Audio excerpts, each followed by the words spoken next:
Good morning, Cole, it's Thursday. Now with everything that's going to be happening this weekend, I bet you're thinking that I'm going to make a video about all that. But I'm not. Mostly because we've been talking about Chicago forever, and I know we're going to be talking a lot about it this weekend, so I'm done talking about it for now. Instead, I'd like to talk to you about the most exciting thing in my week. Something that only lasted a couple of hours, but has controlled much of my thought process ever since it happened. No, I'm not talking about Kim Kardashian's butt. Although it seems like everybody else is. No, I am talking about Interstellar. For anyone who's been living under a rock for the last week or so, Interstellar is the new blockbuster sci-fi film by Christopher Nolan, who is, in my opinion, the best director in history. Interstellar was amazing. Everything you'd expect from a Christopher Nolan movie, just like mind-boggling, non-stop action, high emotion for 2.5 hours. The actors were great, the special effects were spot on, the cinematography was incredible. And Cole, I could rant to you for a couple of hours about how great Interstellar was. But there's something I wanted to talk about a little bit more that happened a couple days after Interstellar was released. Specifically, I want to discuss the public's reaction to Interstellar. Some people and many critics were not as wowed about the movie as I was, and it was rarely about the actor's performance or how it was directed or anything about the movie-making process. No, most critiques were about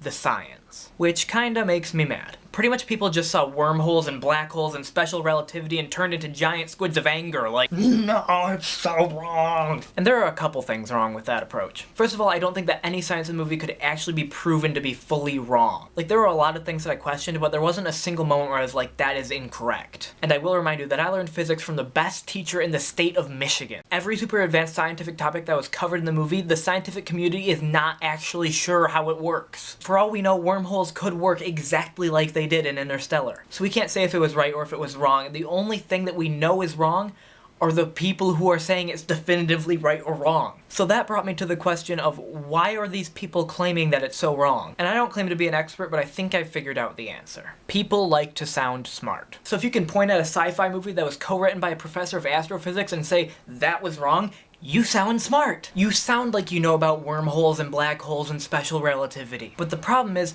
you don't. No one does. And I will fully admit that there are plot holes in Interstellar. I'm not going to list any because that'd be spoiler alert and everything, but they are there. But my point is, everything has plot holes. Indiana Jones isn't even necessary to the plotline of Raiders of the Lost Ark. Anna's pregnant for like 14 months in Anna Karenina. Dorothy could have gone home the entire time in The Wizard of Oz. But you don't see people pointing out these plot holes very much. And I think that's because if you start like ripping apart The Wizard of Oz, you don't sound smart, you sound like a jerk for destroying people's childhoods. But then a sci-fi movie comes along, and then if you start pointing out its plot holes, you sound smart. But to me, and probably many others, you don't. You still sound like a jerk. Because, and this is very important, Interstellar is not about whether you understand wormholes and black holes and special relativity. It's about human nature and the fragility of our society and what else is out there and the true feeling of loneliness and many other things. The science is simply how Christopher Nolan portrays that. Ripping apart Interstellar because of its science is like saying that the Mona Lisa is bad because Da Vinci used the wrong paintbrush. And my final point is that when we as people try to make ourselves sound smart,